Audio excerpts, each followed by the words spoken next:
ACT, and it's always a pleasure every Tuesday evening between the hours of 8 and 9 when we bring you something relevant in sport in Trinidad and Tobago.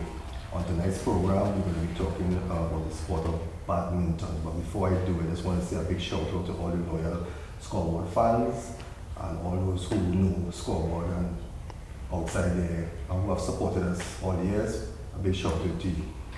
The Trinidad and Tobago Badminton Association recently held their junior tournament at the Sandy Grande Indoor Complex. And today I will be talking to two members. They are actually from South, and they are from the Solange Guzman Caribbean Sports Academy. And they were the silver medalists and the bronze medalists in their respective events. So let me take this opportunity first of all to introduce Alyssa Ramdat. She won the silver medal. You know, that's the goal escaping her, but a brilliant performance. And as we go through the interview, you will understand why it's so important to highlight these two young persons because of what they have achieved in such a short space of time. Welcome to Scoreboard, welcome to ACT. Thank you. Let me talk first to you, Alyssa. Tell me a bit about Alyssa, who is Alyssa and, how you got involved in the sport? Okay, so I'm Alyssa Randas. I'm a student of Naparima Girls High School. I'm in Form 5 at the moment. I started playing badminton as soon as I started secondary, so I've been playing for roughly about 4 or 5 years. And I have started actually taking part in competitions since I was in about Form 3. So I'm very new to the competition area of badminton in Trinidad and Tobago. Okay, if we go back to the recently concluded tournament that you got the silver medal in, take me back to that and tell me what was your whole mindset and your plan going into this event? Training and competition games are very different. So how it is? Explain. Competitions, you don't really play your opponent, so it's a very big challenge where you have to keep your stamina and you need to endure the entire game, and that could be very difficult because your opponent as well is trying to win. So it's a very hard kind of game where you need to be focused, and myself, I had to just keep pushing myself to continue and to do the best that I could. So that's training is just you getting yourself ready for the competition, so you don't have to endure like a full 3 sets. Okay. So it's different like that. Now, is this the first tournament that you actually won a silver medal, or you? Yes, it is. Okay, if we go back to the previous, not the previous tournament which you won, but way back when you entered other tournament, what was different then to now that caused you to get the silver medal? Okay, so now I'm much more comfortable with playing like before. Like when I started, I was very nervous on court, and that would alter how I played. It would kind of push me back, and I wasn't able to put out my full potential. But in this competition, I was much more able to do that because of how comfortable I was on the court. Okay. Well, you dropped short within the gold medal. What do you think? What's the reason behind that? What that you didn't go that extra to get the gold? I think my opponent was very good, but on my part, I could have done so many things better. I'm not perfect, but I trained very hard to do everything correct. But in the game itself, I was unable to get the opponent to put her at the disadvantage and have myself on top at all times. So it was like a very close game.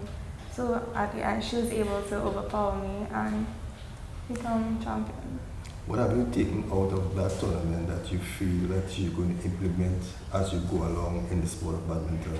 I have learned a lot of things about myself in terms of my game and how I play, and the things that I could improve and what are my weaknesses. So during training now I know what I could improve on, how to make myself better, and how I could eventually win. Okay, Tian, let me come across to you. You won the bronze.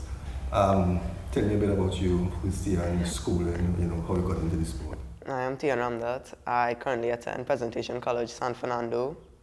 I've been playing for around 4 years. I think this will be my 4th. I got involved through my sister because she started badminton and she liked it, and I was kind of forced to join, and then eventually I started enjoying the sport. So, well, basically, any tournaments you have played before, this is your first major bronze medal, you know? I have played many tournaments before, and I think I got a few bronzes before. Okay. What was the experience like in this tournament for you? It was a good tournament. The draws wasn't that hard, and everybody played at their best. And it was just like a good atmosphere to be in. Okay. Looking back now at the tournament, where would you, if you have to analyze, where would you say that you slip up that caused you not to silver or gold medal? I slipped up on not having enough hope, like belief, because in our mixed doubles game, I lost that hope and I automatically gave up the game. And in my doubles, in my singles, I did the same, where I thought I couldn't have beat the person, so I just didn't try my hardest. And then later on in the game, I realized that this person isn't all that, and I could have beat him, and I regret that. Regret not giving my full 100. How are you going to correct that?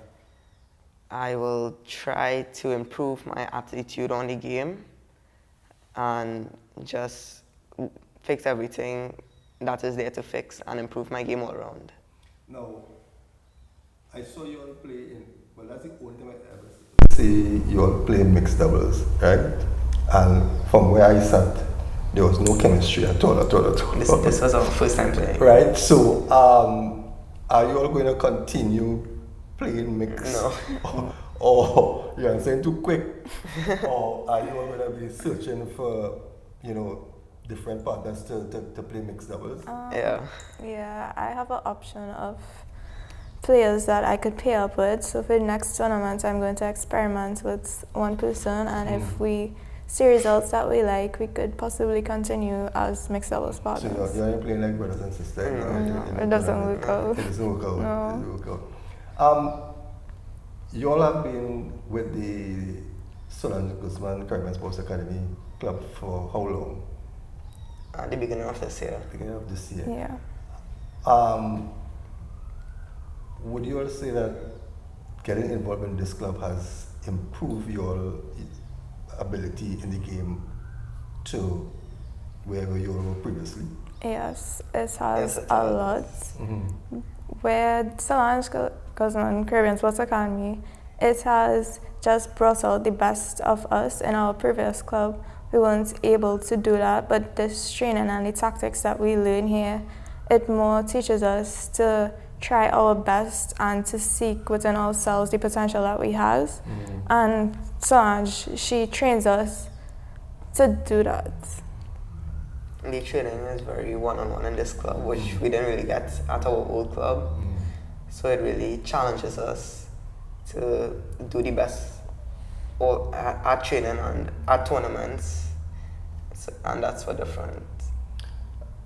The day after you all won the gold, the silver and bronze, the next training day, how it was for you all?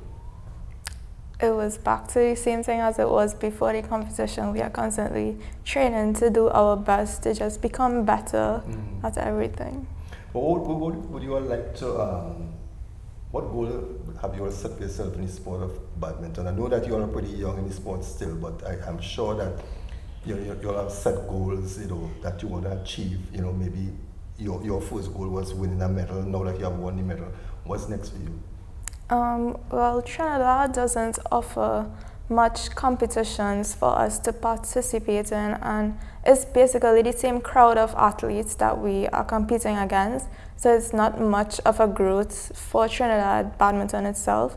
So myself, I would like to compete more broader, like regionally, internationally, so that I could put myself on a larger scale and just test myself against other athletes from other countries like that. I agree with her. Basically I agree with her. I agree that the sport of badminton, for some reason, is not a widely popular sport. There isn't much local tournaments. You know, I think it's about 2 or 3 Three. three major events by entire calendar year, which is 12 months. How does that, is that a disadvantage for you all? Because, you know, playing 3 tournaments for the year, training for the 3/4 of the year, and then you have just these 3 tournaments.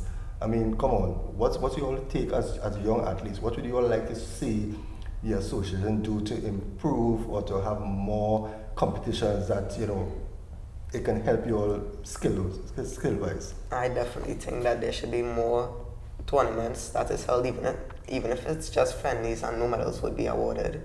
It's just so that people get experience playing against each other and knowing where they could better themselves in training instead of just training like a normal training session and not knowing how everybody else is.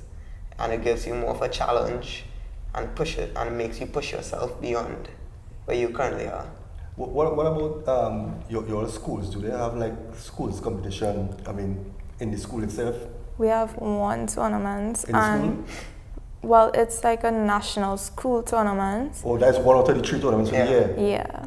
Okay. Where districts play districts and everybody meet up at the end. Last year was the first year for the competition, so it's a recent thing. We are looking to see what this year would be. But a sport that is lacking competition and I'm training. What is keeping you all in this sport?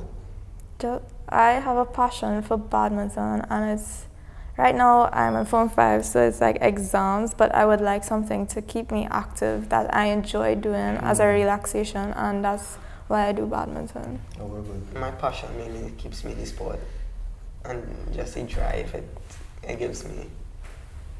If I have to ask you, tell me one good thing about your coach and one bad thing about your coach. What would it be? She's a great coach and a great person overall. Yeah. One bad thing. I'll let you think about it. Well, the good thing for me is that she always pushes me to do my best and past my limit by far.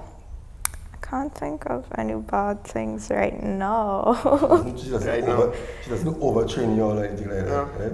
Well, I mean, overtraining is what we need to push ourselves to become better.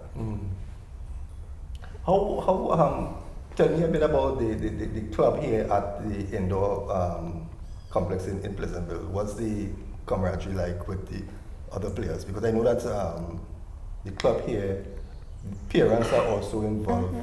You know, so it's not a club where the kids just come and they drop them off, but there's a parent section where the parent also plays, you know, together with where you all are training. How was the camaraderie like in the club? Well, when you come to training, it's more about like fun.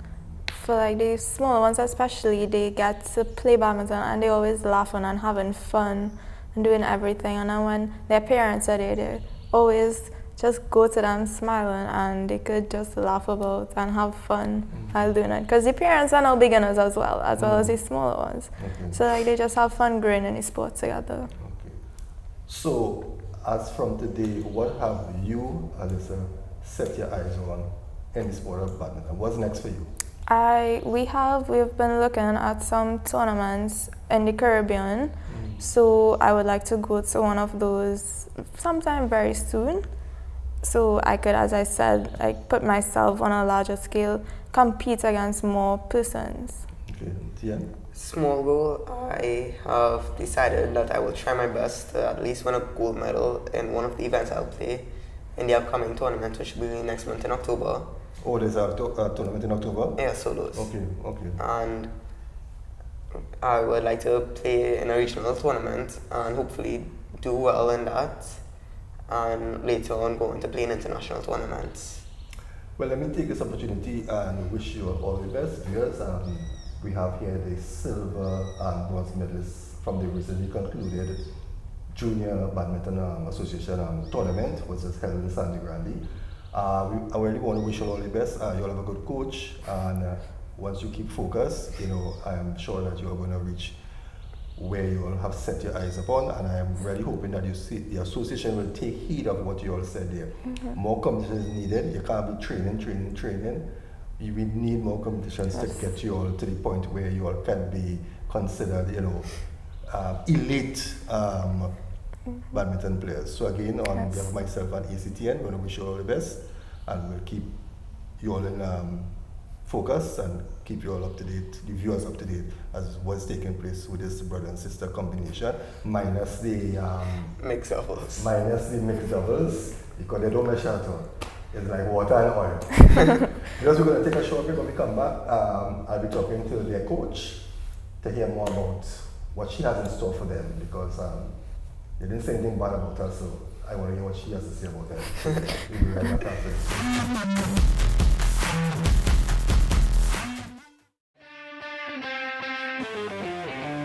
Welcome everyone to another edition of Football 101. Half season and things are looking gloomy for Madrid. Is a Chelsea fan.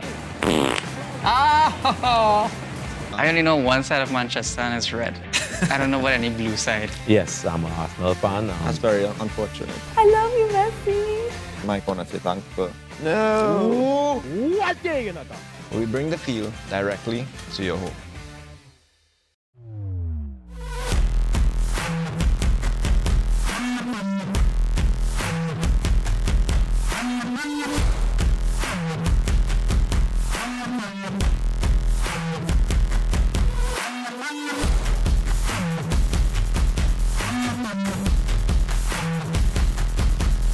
Good evening, Trinidad and Tobago. Welcome to another edition of Scoreboard here on ACT, and it's always a pleasure to be in your company every Tuesday evening between the hours of 8 and 9. Okay, viewers, welcome back to Scoreboard here on ACTN. We're talking badminton. We had the silver and bronze medalists from the recently concluded Trinidad and Tobago Badminton Association Junior Tournament that was held recently in Sandy Grande. And now we have the coach of the two athletes and also the founder of the Solange Guzman Caribbean Sports Academy, which is situated at Pleasantville Indoor Regional Complex. This is not a paid advertisement, sorry. But she's here every Thursday and Friday between the hours of 5 to 7. So if you're interested, you can check out. Anyway, for those of you who don't know, Solange Guzman, Cuban badminton champion, and also in Trinidad for quite a while, and has a reputation of being the Trinidad and Tobago champion also. She's well traveled, a lot of medals, over 20 major tournaments. There's nobody else in the country for her to beat anymore, so she has retired, and given back the badminton. Solange, welcome to Scoreboard, and it's a pleasure. Thank you. I spoke recently to your two athletes who, since joining here just over a year ago, your club, they have done pretty well, getting the silver and the bronze medal at the recently concluded juniors tournament. From a coach's point of view, what is so special about these two athletes? I think that their dedication and their determination made them reach to the podium. As they say, they started a year ago, and when I took them, they were basically beginners in the game. So I have to break them down and then build them up again. And they went through an intense training where we prepare them physically, mentally, tactically. As a coach, my goal was to get one bronze medal because, as you said, I recently retired and I am now in this position as a coach. So I wanted to start small, and I was very happy and amazed to the fact that they performed. And not that they perform, is something about their behavior, because I have seen them playing before they joined in their academy. But this time they were more centered, more focused, especially Aleza. She overcame a great score on the semi-finals. She was down for around 12 points, and she managed to win that set and then ultimately win the match.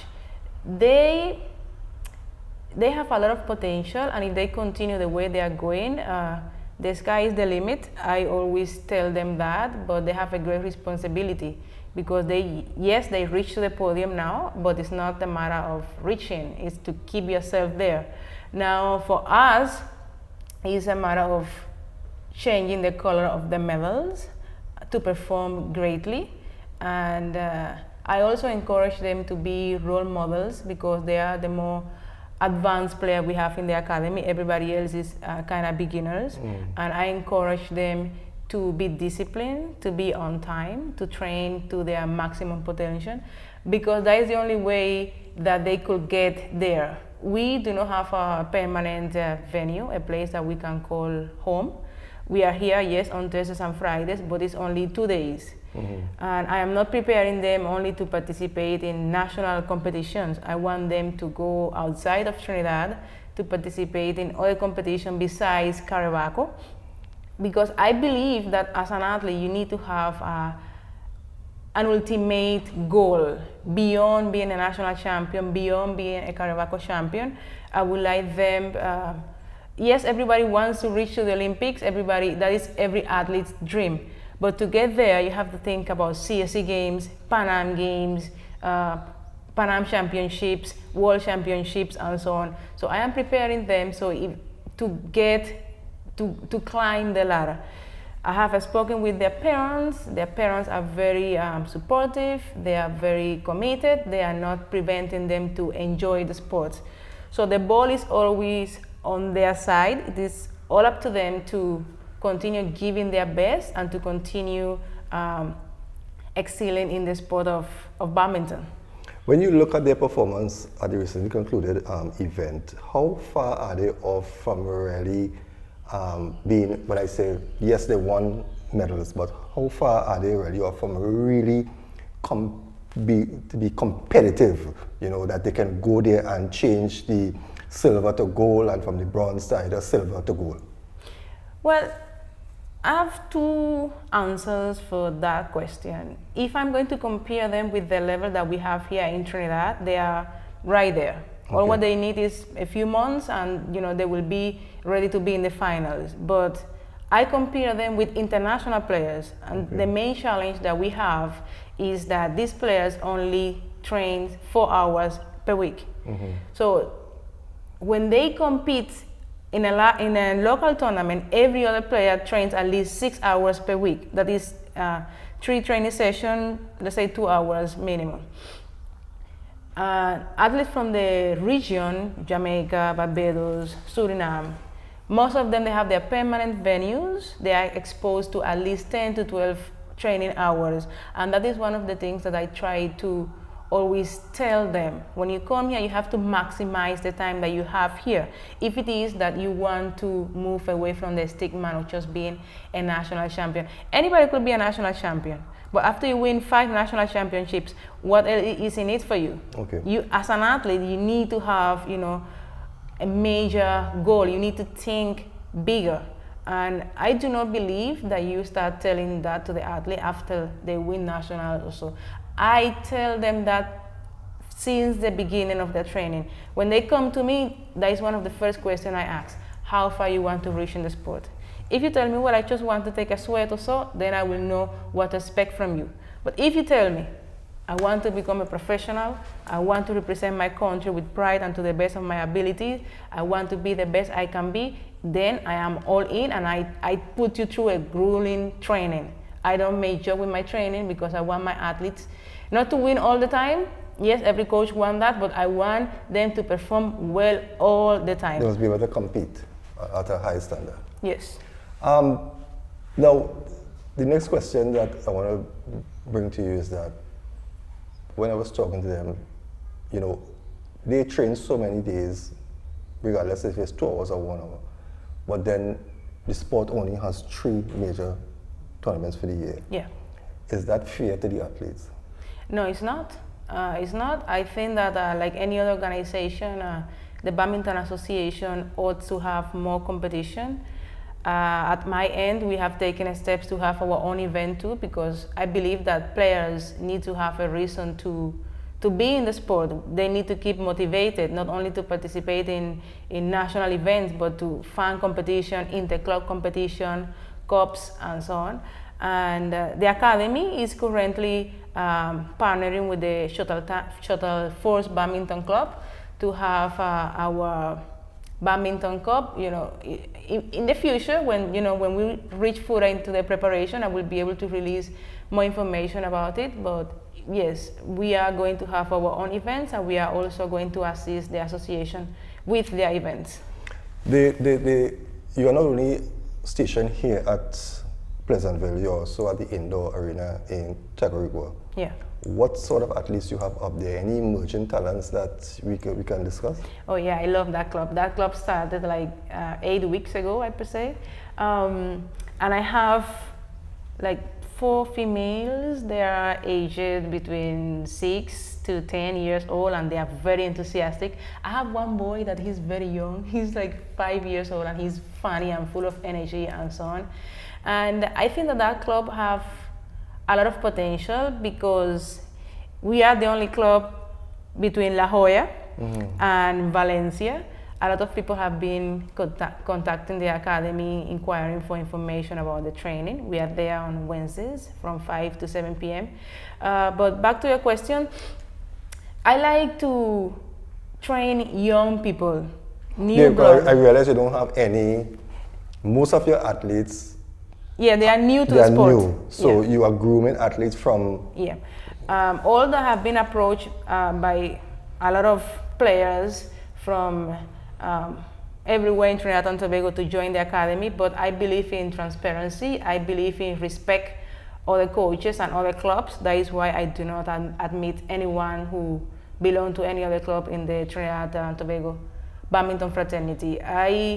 I think different. I want to produce well-rounded athletes, and I think that the only way for me to accomplish that is to get new people and train them in a way that they are going to be able to perform to the best of their abilities. And if they decide to leave afterwards, they are going to get something positive. They are going to have a fun experience. They are going to be exposed to a different environment, and they are going to be able to apply the learning facet of their time here in the Academy.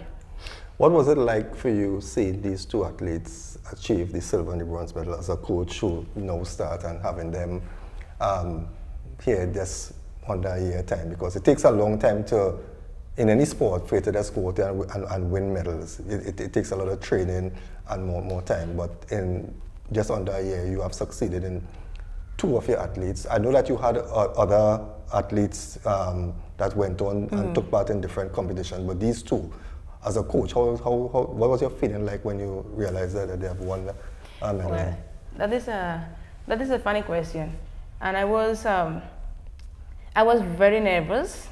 I was very nervous since the beginning. I must confess that.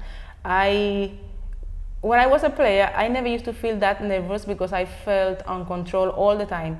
But seeing them there, standing up for the Academy and playing their games, freely, they were not nervous like me. And my goal as a coach was to get 1 bronze medal. But the fact that they just entered in the event made me already proud. They were on time, they did their warm-up, everything was on point, just as they learned it here in the Academy. When they went into the medal round, I was like, I felt to cry, but I knew that I had to hold myself together. And I went home and I thanked the Almighty for blessing me so much. And especially when Alessa, Tian played very well, but I know he's talented. However, Alessa, she needs to prepare herself mentally for what is ahead, and she always have issues on the first match, on the first set per se. The second game, she plays fairly well, but on that match, on the semi-final, she was very, very good, and she made me feel proud. She made me feel proud, and as a coach now, have a great responsibility to continue pushing them. The training is going to be harder, it's not going to be easier at all. And it also add some pressure to me, because I know that every time we enter into a competition, people are going to be saying, Solange is their coach. What's next? You know, what is next? All right. So.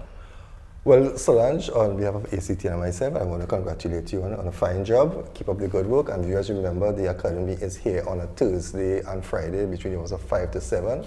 And also on a Wednesday from 5 to 7 also at the Tacarigua Indoor Complex. So if you're interested in badminton, feel free to give her a call. So we'll be right back after this short break. This is ACTN, you're viewing Scoreboard.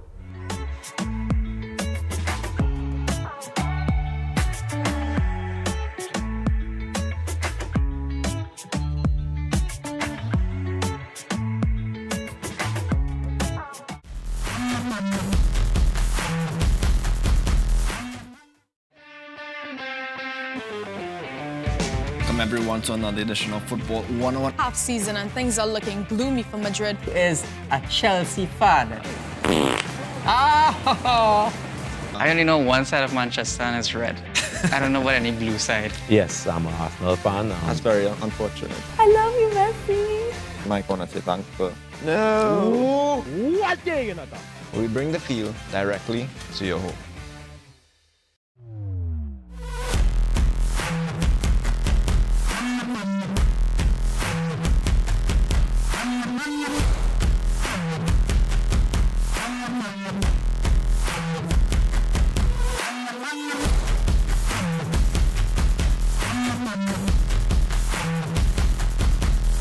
Good evening, Trinidad and Tobago. Welcome to another edition of Scoreboard here on ACT, and it's always a pleasure to be in your company every Tuesday evening between the hours of 8 and 9.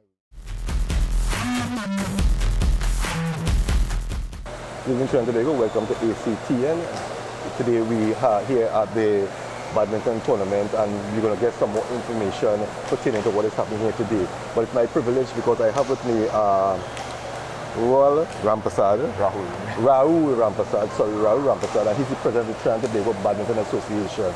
And we're going to be chatting today on the sport of badminton, and we're going to hear all about the plans that they have in store for the upliftment and for the spreading of the game of badminton. It's a pleasure. Welcome to ACTN. Thank you. As the president in any sport, you're always in the hot seat. Yes. Right? People always want to know what your plans are, why the sport not improving, why this happening, why that happening. I want you to tell me today, as the president of the association, what is the plans for badminton? Okay. So badminton, like any other sports, has different facets that you have to take into consideration. And we have to have plans for all the different areas that we're going to work on. Example one would be development. So we have now started programs called the Shuttle Time program, which is a secondary or schools development program where we certify teachers and tutors to start the development of athletes in schools. That has started already? Yes, that has started. That was commenced already, but we've now started to get it a bit more structured and streamlined. We recently started back the Secondary Schools Badminton Association. So now what we've done is we've realized that the strength of the association, that Secondary Schools Badminton Association, is better aligned to be the coordinator for the Shuttle Time program. So we've now handed and empowered them, to be able to be, there's no bureaucracy. This is what we do. They are in direct contact with the Pan Am Badminton Federation. And now we have certification and coaches and tutors who are going to be trained maybe every quarter. So we're now taking the Who will be doing this training? You'll be bringing in? No, so part of the Shuttle Time program is that we have these tutors who are already trained to facilitate the training of teachers. So we have this cadre of tutors, Shuttle Time tutors, who will be training teachers on a quarterly basis. We have a plan from this year into next year where we have a certain number of coaches and teachers who we want to have certified to the standard. Now, this Shuttle Time program is not a local program. This is the Badminton World Federation Schools program. This is their development program. This is all over the world? Yes.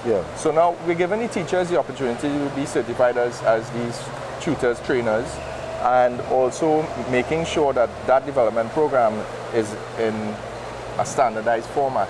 You know, so that's one aspect we're looking at in terms of development. We're also looking at the growth of the sport. When we started back in 2016, we had around 12 clubs. Now we have close to 16 with about 2 or 3 applications in already. So the goal is by 2020 to have about 20 clubs in Trinidad and Tobago, because in Tobago we're a little... Well, I was about to ask you about that, but as far as what you are saying here now, you are seeing growth in the sport of badminton. Oh, definitely. I mean, the numbers are very, very encouraging. The interest is at a high point. And again, this is where you form the base of your, you know, your gene pool and the talent ID. Yeah. So we're looking at growth of the clubs, of the schools, you know, trying to get those meshed into one format and going forward from there. But in everything you have, in anything you're doing, you have challenges and, you know, issues. What are some of your major challenges that you face, and has badminton acquired a home for the sport as yet?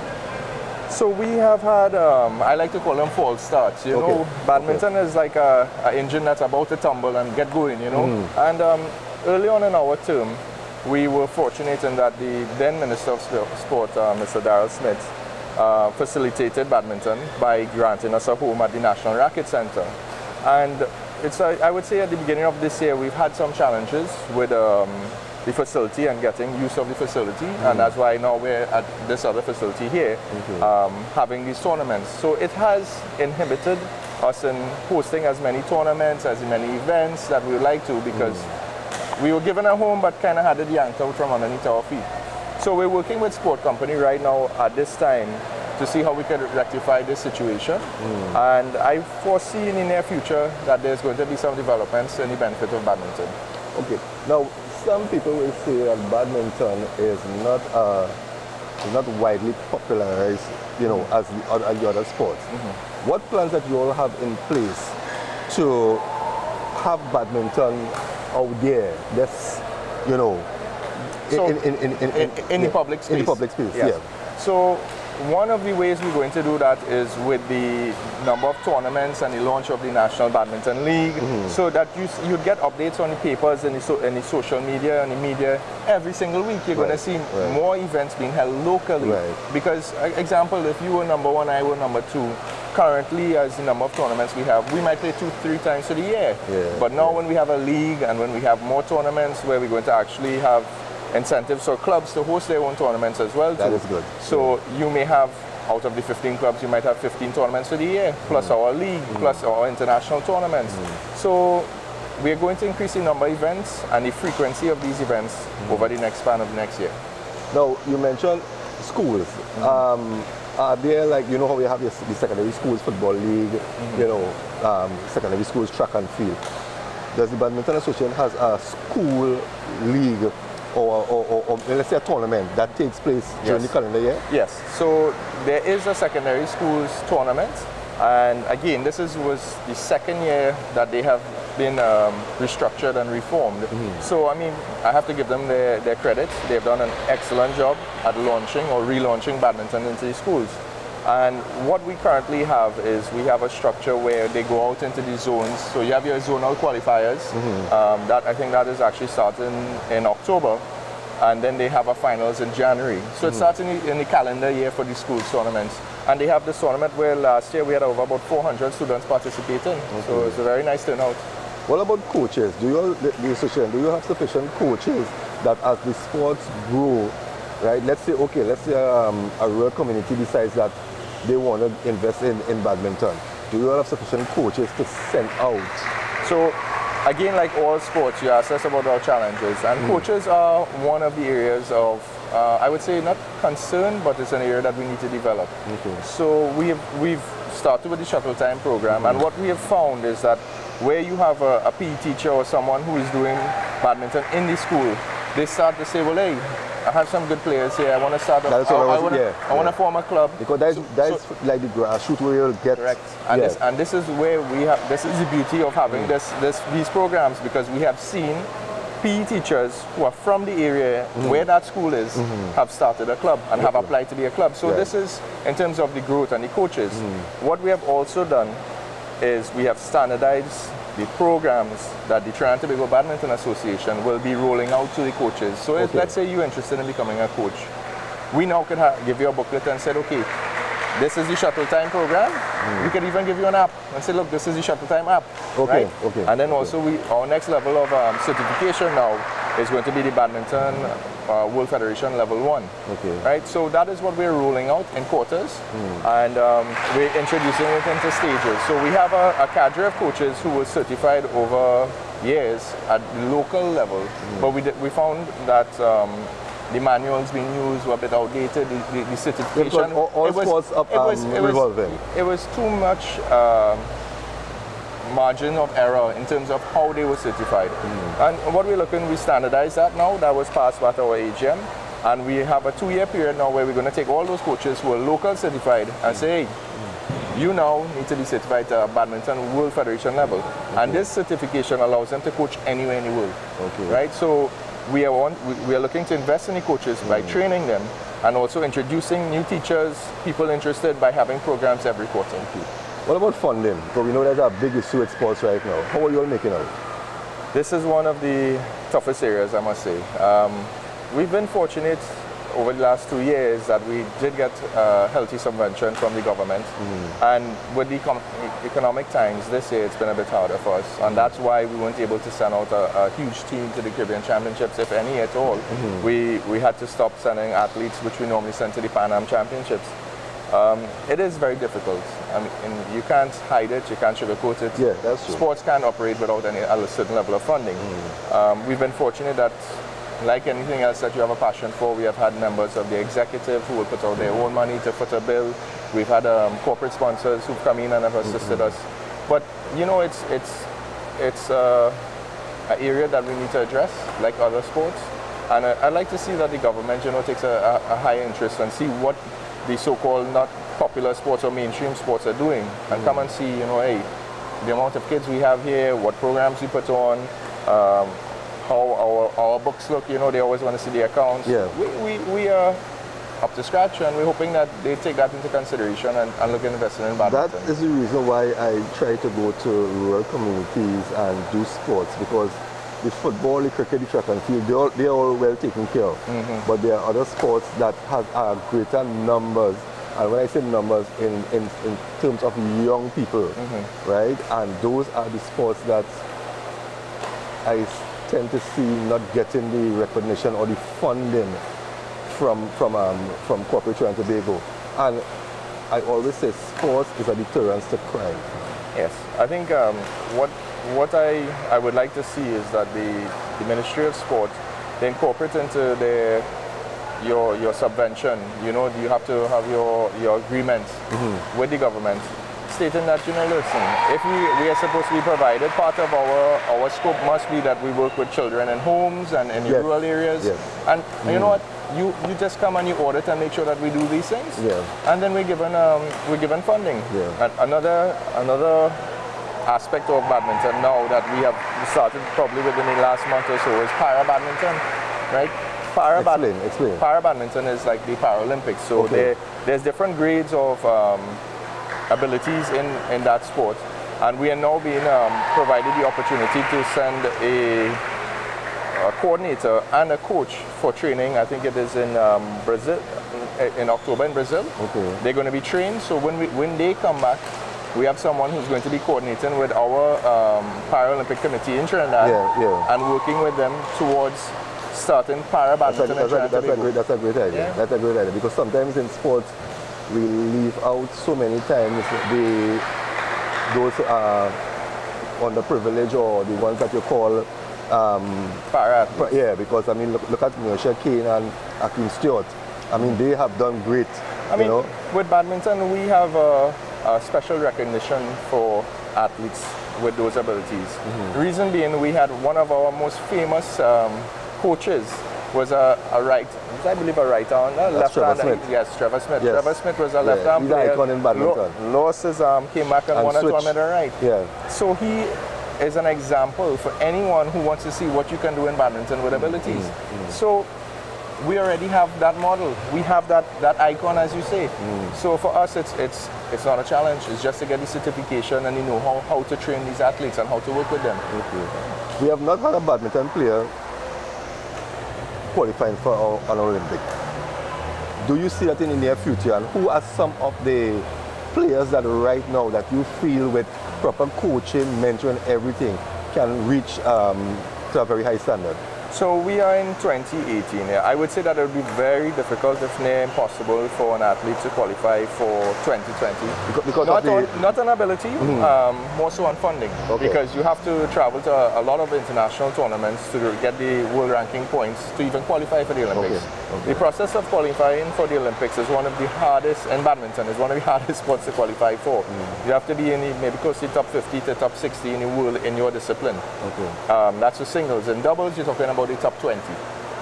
We have some athletes that have the potential right now with the proper coaching and guidance that can, I would say for 2024 would be a more realistic version, but we need to have certain systems in place, right? We must have the funding available to us, we must have the home available to coach, we must have the level of coaches to work with the athletes.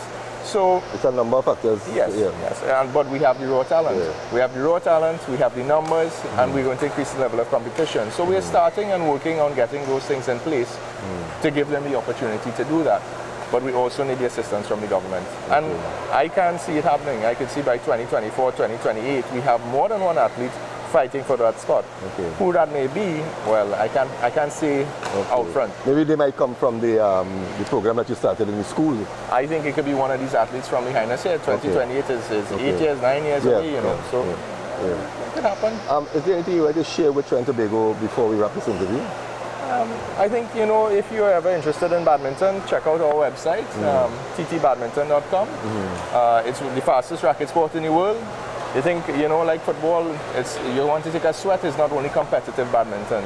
Badminton is a social sport. We have a huge number of over 40 athletes who participate in the sport. But so you all have like a over 40 league we call them masters. We don't call them over 40. So we have a over 40 masters tournament, and that's an arm of the national championships. So when you have the seniors, you have masters going on the same time as them. So that is the format we like to look at. And I mean, when we start the league, it's going to be players from every age could play. You might be a master playing one of the top juniors. And badminton is that social aspect. I'll give you an example. By numbers in England, do you know badminton is the second most popular sport? More than cricket? Right? In England? In England, right? The home of football and cricket, well, badminton to a certain extent. So come, try it out, check our website. We have contacts with the clubs in your area. Come down, try badminton. So you are seeing a bright future for the sport of badminton? Definitely. Well, what I can tell you here is that I can promise you that I'm going to do the same thing I did for boxing, because we are the official station for amateur boxing. We started the same program with rugby, right? Because we realized that these are sports that need that media assistance. And we are going to do the same thing for badminton too. Perfect. Right? So what we can do is to maybe at a later date, we can sit and speak and highlight some of the top juniors, top seniors players, because you will want these players, you don't want somebody to get up in the morning and know that this person is the top badminton player. You need to see a face. We need to have, there's a couple of athletes I could highlight on recent performances. We have Shakida Debole. She recently competed at the the Caribbean Championships, and she was in 3 finals in the Under-19 International, as well in the Senior International. I think she was in the semi-finals or the finals of one of those events as well. On top of that, she recently, I think she got something like 9 1s and a 2 at CXC. So that balance of sport and academics is something I think we should highlight. Well, Rahul, it was a pleasure chatting with you, and I can assure you that I will give you the support that you need in the sport of badminton. Thank you. Welcome back to Saturday Sport. We continue having discussions with members of the Trinidad and Tobago Badminton Association. Joining me now is the PRO, Susan Maharaj, which is also the president of the Trinidad and Tobago Secondary School Association. Welcome to Saturday Sport. Thank you very much.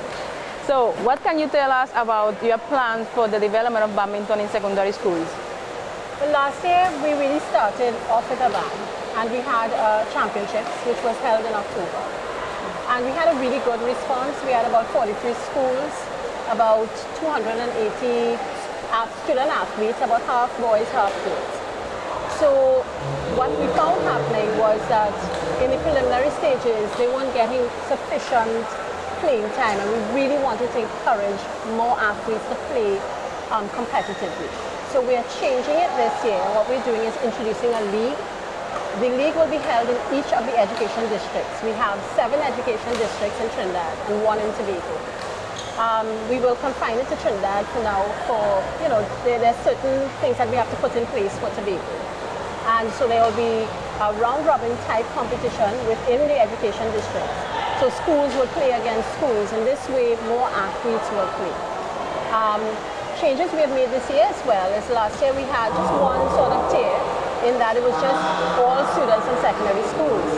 This year what we have done is divided it into tier A and tier B because we have national athletes and we really want to encourage everyone to play, and sometimes it's a little intimidating.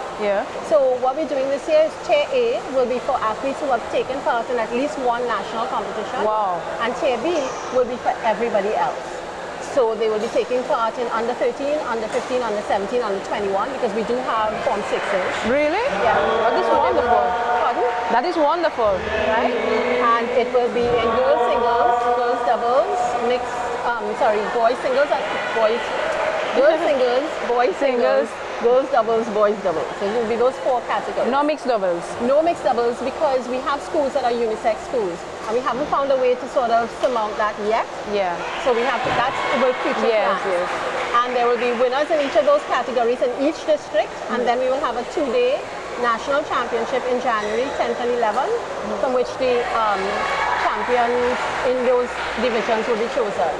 So what we're hoping is that the length and breadth of Trinidad, because we have Southeastern District, we have Northeastern District, Caroni, Victoria, St. Patrick.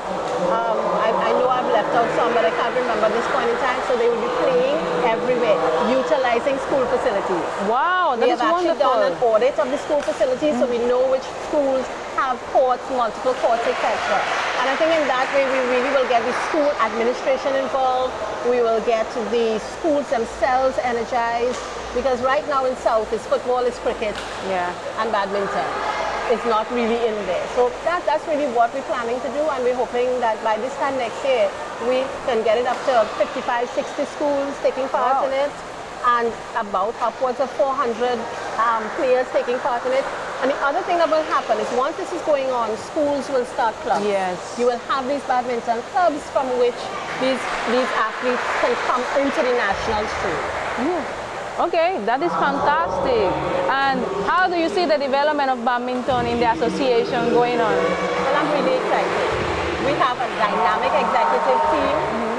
The way we work, like I said, is that we have almost, not independent, but we have managers within each area who's able to look at what is going on badminton in that area and respond to it on the ground. Rather than an executive saying this is what we want to do, they will be close by. So I see the development in a positive way. I think many more athletes will be taking part. We're also doing training for teachers so they can actively coach within their schools. We're looking to train umpires, which we are doing now. In fact, a couple of our teachers are on courts now, completing their umpire training. So I am beyond excited about badminton. I think that it's going to go back to a significant sport in Trinidad and Tobago, which is where we want it to be. I think that the plan that you have is very well, and it will have a tremendous impact in the local community, because that is what sports need. And the fact that you are involving everyone, the teachers, you have managers within districts and so on. So viewers, the development of badminton seems to be on the right direction now. And stay tuned, and we will continue having discussions with a member of the Trinidad and Tobago Badminton Executive. See you soon.